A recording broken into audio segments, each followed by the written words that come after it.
Starting. All attendees are in listen-only mode. Good morning everyone and welcome to today's ISMM webinar. Today's format will be 20 minutes slide presentation followed by 10 minutes of question and answers. I have placed all attendees on mute to avoid us all speaking at the same time, so if you do have any questions please use the chat function. I will ask Adam on your behalf after his presentation. Today Adam Clark will be talking about the 6 steps of effective sales development.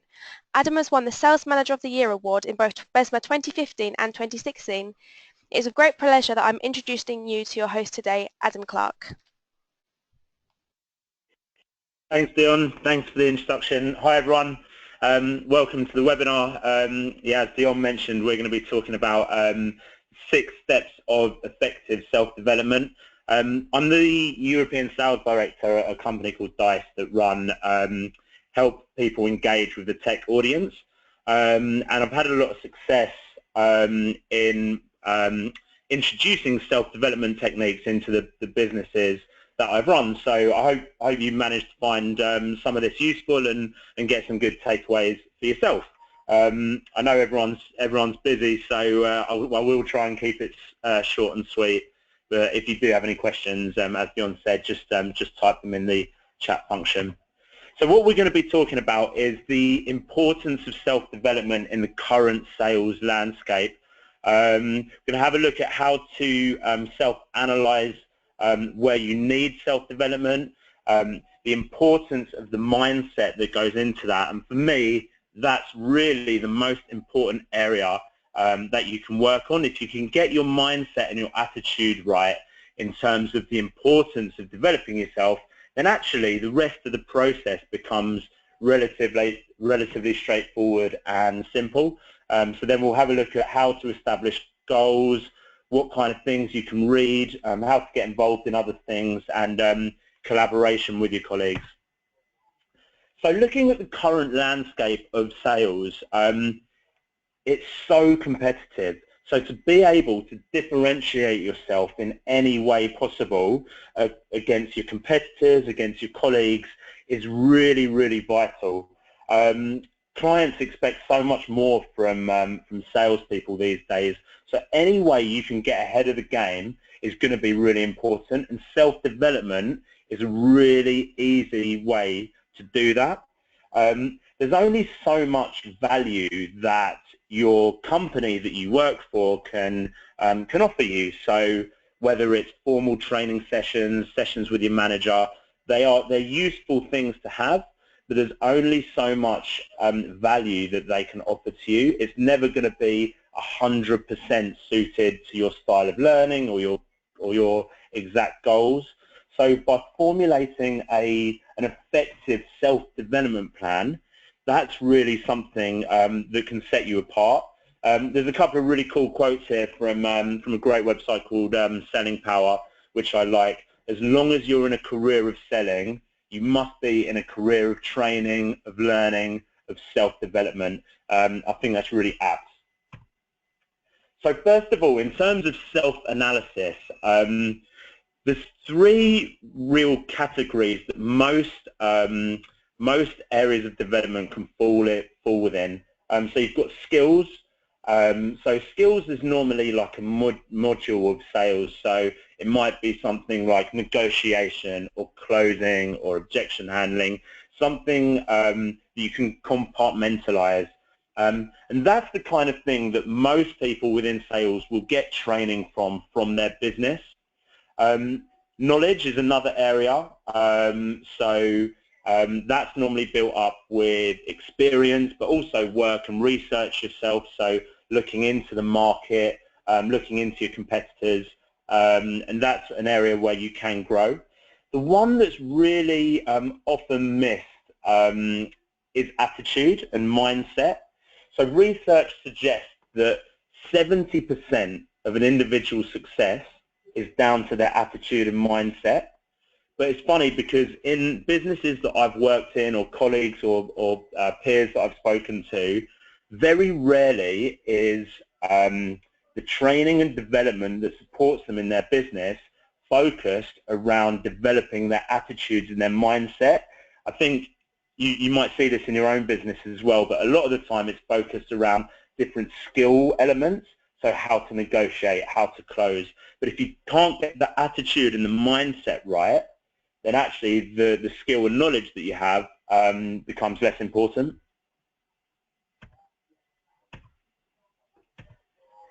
The first thing to realize is that mindset is a choice. So every day you come in, you have the ability to choose what mindset you have. Now, winners and successful people begin at the mindset.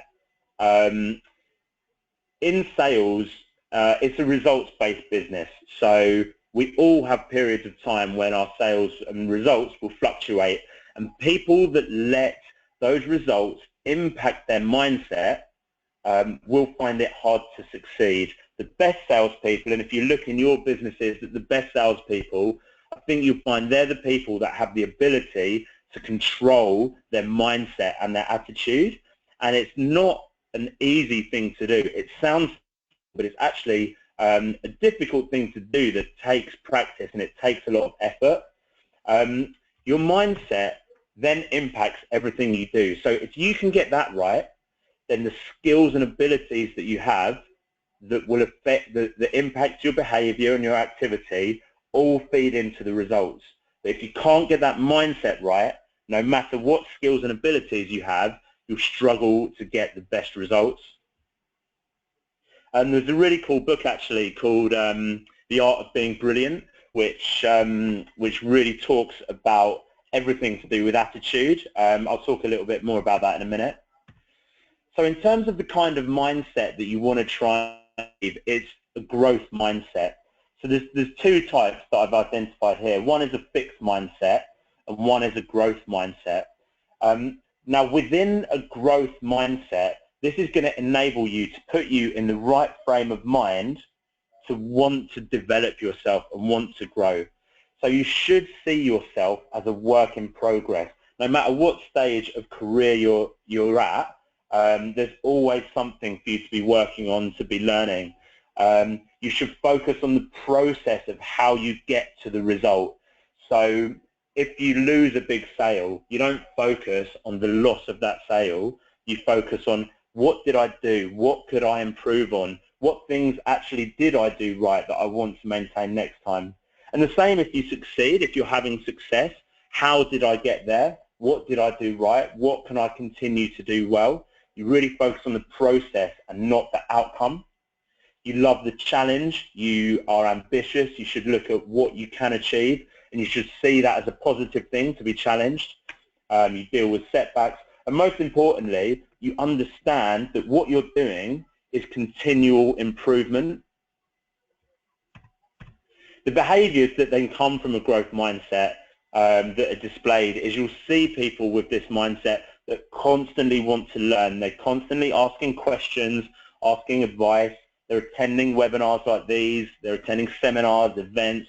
They're reading. They're constantly looking to learn. You'll see people with passion, and effort is the key. And finally, embracing mistakes and confronting deficiencies. So understanding that we will all make mistakes, especially in a sales career, and understanding that that's part of the journey and not seeing them as setbacks but as learning and growth opportunities. And once you've got that growth mindset, the rest of the process actually becomes relatively straightforward. I think it's about getting in a habit of a growth mindset. So you have people like Zig Ziglar or Tony Robbins talking about how long it takes to form a habit, and a lot of the things I read talk about a minimum of 21 days. So trying to form that growth mindset over a period of at least 21 days should hopefully start setting you in the right direction to grow. From here, the process becomes relatively straightforward once you're in the right frame of mind. So talking about establishing goals, I read a study, some of you might have heard of this study that Harvard Business School ran of their grad students. Now, only 3% in a given year wrote down their goals. Another 10% had goals but didn't write them down. And the remaining 87% had no goals whatsoever. Now, 10 years later after that study, the people that had written down their goals, that 3% of them, were earning on average 10 times more than the people that had no goals whatsoever. So that's a really interesting fact around the importance of establishing goals. Now, in sales, it's something we do with every other aspect of what we're trying to achieve. But how often, or when is the last time that you wrote down what your goals were in terms of self-development? There's about 1,500 thoughts that go through a person's mind every single minute. So if you don't write down your goals, it's something that can easily get lost along with the everything else that you're thinking around. So goals is incredibly important. The next thing is about reading. So I know when I started trying to develop myself personally, I found it really difficult to get into reading, and the first 2 or 3 books I read I really didn't enjoy. I think the key to this is persevering and finding styles and authors that you like, work on recommendations from other people, and read as much as you can. Now, I think a key to reading, and I'm going to recommend some books in a minute that I found were really useful. I think a key is committing to a time that you will read. So for me, I commute an hour every day to work and back. For me, my morning commute is when I commit to myself for that hour. I'm going to work on my self-development. So that will be committed to audiobooks. That will be reading, and that's 20 hours a month of self-development that I'm getting ahead of my colleagues and also my competitors. Get involved in as many things as possible. So the fact that you're on webinars like this, I think, shows that people want to learn. People already have this growth mindset. There's always something you'll pick up from events, webinars, seminars. Even if it's only 1 or 2 things, I think that's what you're aiming to get out of any given experience. And finally, collaborating with other people. So in our office, we run things like a monthly book club where we share our goals, we share the books we're reading, key learning points, books we like, books we don't like. We run knowledge sharing sessions, so things we've learned, things we want to share with our colleagues. And actually sharing your goals with your colleagues will increase the success you have by up to 50%. So it's a really key part of your self-development process is actually working with other people on it. And that will give you all the things listed there, like accountability, clarity, motivation as well. I wanted to share some books that I found really useful in terms of if you haven't ever tried getting into books or found it difficult. I think I've tried to pinpoint some that are useful as a starting point. So things like Eat That Frog or The Art of Being Brilliant are 2 really short, easy to read books that can get you started. I think The Art of Being Brilliant is a great one all around attitude and being able to choose your attitude. There's some really cool tips in there. Fish is one around culture. There's a couple of management books in there. Who Moved My Cheese is a really cool book around dealing with change. So if you're new to a role or you're going through change in your business, that Who Moved My Cheese book is a really really strong recommendation that I would give. As long as you're in the career of selling, you must be in a career of training, learning, self-development, and getting better. So I think, as I said, the fact that people are on this webinar shows that you've made the conscious choice that self-development is something that is really important to you. And the 6 steps I've concluded with are below. So first of all, analysing where you are and which areas you want to develop in. Secondly, choosing your mindset. So again, I think this is absolutely key to understand that a growth mindset will help you develop. And once you've done that, the rest of the process is simple to follow. It's around setting really clear goals, writing them down, being specific, using deadlines, finding books that you enjoy, getting involved in different things so people learn in different ways. I've got some colleagues that absolutely hate reading but love listening to audiobooks. I've got some that will only attend webinars but don't like reading. So I know everyone will develop in different ways. And then collaborate and share those ideas and formats with the people in your business and your colleagues, and that will really help you achieve success. So that concludes. I hope that was short and sweet, and that people can take a few bits from that. I'd like to answer any questions that people that might pop out for people on that.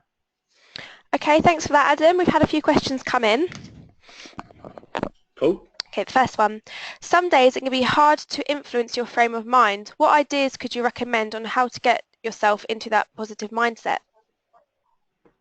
So in terms of choosing, being able to actually choose your mindset, I think that's a really good question. So in terms of understanding, I think the key is understanding. Once you understand the importance of your mindset, the fact that 70% of your success is down to your mindset, and you understand that it's a choice, it becomes a lot easier to work on making that decision. So, I mean, there's a lot of things that people will do. So I think anything from listening to different types of music in the morning, reminding yourself of previous success that you've had, creating small wins throughout the day.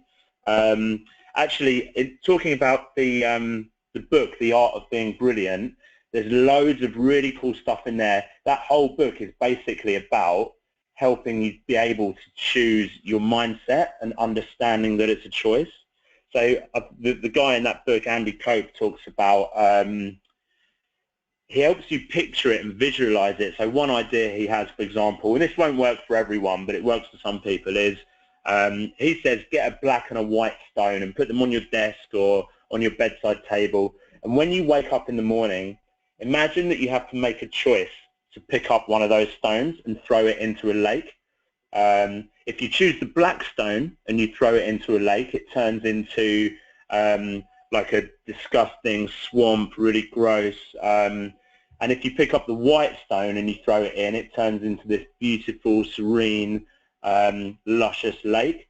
And what he says is that the physical act of making that choice of which stone to pick up will help you throughout the day realize that that choice and that ability to make a choice of your mindset is down to you. There's also other stuff in that book around things like, he talks about wearing, always making sure that you've got really nice underwear and pants and socks, because one of the first things you do in the morning is put on your socks and your pants, and everyone knows the feeling when they're down to their last couple of pairs that are maybe the more uncomfortable ones or whatever, that it kind of sets your day off in a bad way. So he says always make that investment of choosing nice pants and socks. So there's little things like that he advises in that book. I think that's a really good book to be able to help you choose that mindset. Okay, great. Thanks for that. The next question is, as someone that's not read any business or development books, what advice would you give on choosing the right ones to begin with? So I think in terms of, so this was something I really struggled with when I started reading, and I started, the first ones I read were things like 7 Habits, which are quite heavy books, and they kind of put me off a little bit. What I would really advise people that are starting is choose short books, choose books that have been recommended to you by colleagues. I definitely think choose a topic that's enjoyable to you, so that you're actually committed to reading it and that you enjoy reading it, and also that choose books that are related to your goals. It sounds like an obvious one, but choosing books that are related to your goals so you actually feel like you're benefiting from reading them as well. But yeah, definitely short books, definitely recommendations, and don't be afraid to make notes in them and scribble on them, highlight areas, so you're really kind of engaging with it. Okay, great, thank you. The next question is it better to develop your areas of strength or areas you're weaker in? I think that's a really good question. I've had a couple of debates actually with colleagues around how to decide which areas you want to develop yourself in. For me personally, I really enjoy developing my areas of strength purely because I enjoy it more. And your self-development should be around things you enjoy. You're doing it in your own time. You're angling yourself towards the career that you want. So by developing those areas of strength, you're going to be more committed and you're going to be working on areas that you really enjoy. I think on the flip side to that, there's if you're going for a promotion or there's something holding you back in your career because you need to develop it, then obviously that should be something that you should work on. But in general, I really enjoy working on areas that I'm strong on and becoming more of an expert in those areas. Great, thank you for that. Okay, our next question is, how do you approach a training mindset? I've always tried to recruit attitude, train skills and behaviour. Top tips, please. That's a really good question. Could you just repeat that, please, Dion? Yep. How do you approach a training mindset? I've always tried to recruit attitude, training skills and behaviour. I think that from a management point of view, I think that's the exact right approach to recruiting. So looking for people that have that right attitude, people that ask a lot of questions and that have evidence on their CV of learning and accomplishing things through learning and training. So whatever it might be on their CV, finding those experiences that people have had where they've had to learn something to achieve it is really key. So I think that's absolutely the right thing to do in terms of hire by attitude rather than maybe what they're talking about in the interview, rather than skills and development. I think what I've always done over the last few years is hire. I found it much easier, just personally, to hire graduates that are still in that that frame of mind of wanting to learn and develop than I have to hire really experienced people that have maybe lost that passion of learning and development. And I think that's actually key in terms of, if you want to build that culture of training and learning and development, it's hiring the right type of person that's still got that learning and development frame of mind, like a fresh graduate. Okay, great, thank you. The next question is, I'm in the process of setting up a CPD scheme for employees in my sales team. What's the best way to sell this scheme, get employees on board and bridge the gap between self-development and enforced learning with employees? That's a really good question. So personally, I think training and development it has really moved on in the last few years, where I've found that formal training sessions and forced training sessions become more and more difficult to engage Gen Y and people in the current sales environment. So I think the importance of engaging the team in the creation of the program becomes more and more relevant. So getting the I would engage especially with the more senior members of the team to understand where they want to develop, but also rather than just the topics, really talk about the methods and the structure of training as well, because I think it really has moved away from formal classroom sessions where people's attention spans, I don't know if you guys have found this, but people's attention spans are a lot shorter. You need to engage people much quicker. So a lot of our trainings sessions and programs have become much more involved around things like role plays, or things like the senior members of the team researching areas they're interested in and delivering those training sessions. That way you're really getting buy-in from people that they're working on not only areas they're interested in, but they're delivering it in a much more engaging way. Okay, great, thank you. And our final question is, with an inherited team, how do you train mindset? I think that's a really difficult thing to do when you can't hire the kind of people that you want to hire.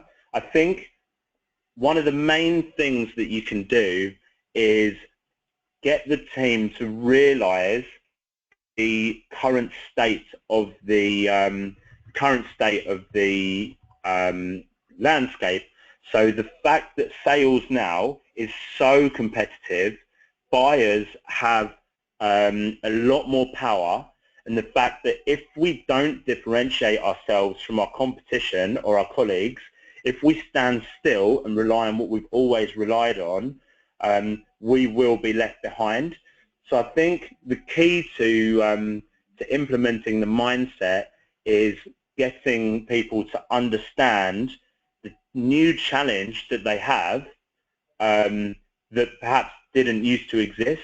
Previously, 10, 15 years ago with sales, your skill alone and your knowledge alone could get you wins because buyers didn't have that experience and the knowledge available to them that they do now. So really the only way to differentiate yourself now as a salesperson is to go above and beyond what other people are doing. And if they don't do that, if they continue doing things the way they've always done it, they'll be left behind. So I think that's it's a difficult situation to implement that into an existing team. But if you can get them to understand a challenge that perhaps they didn't even knew existed in terms of the current landscape, that would be a good starting point. There's a really cool book I'd recommend for this called Snap Selling by Jill Conrath, which talks about the changing landscape of sales and buyers and how that you have to constantly adapt your mindset in order to just to keep up, let alone get ahead. Okay, thank you. We've had one more question just come in.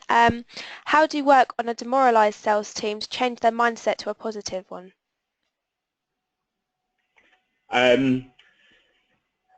That's a really good question as well. I think on this slide here, showing people this kind of model can really help.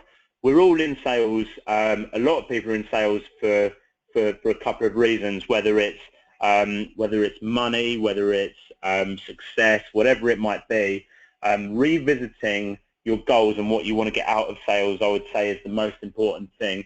But then actually being aware of a model like this, where if a team is demoralized, the likelihood is that their results are not where they need to be.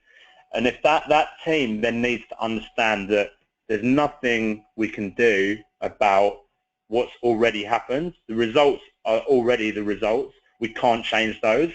The only thing we can impact, the only thing we can change is our mindset and how we approach our next day. So understanding that that's a choice, and also understanding that your attitude makes up 70% of your success in sales is a really nice starting point to show them that if they continue as they are, then their results will continue, and they're never going to achieve success. So I think taking it right back to these models at the beginning and showing them that understanding how important that mindset is key. So maybe running a vision day or some team building stuff to draw a line under the results and saying, right guys, we're going to start again with this mindset, we need to help each other, and going through some of those methods in the book, the art of being brilliant, would be a good place to start. Okay, great. Thanks for that. That comes to an end of our questions and an end to the webinar. So thank you for all attendees for joining. A big thank you to Adam Clark for hosting. Please make sure to check our webinar for upcoming events and hope to see you all soon. Thank you. Thanks. Bye.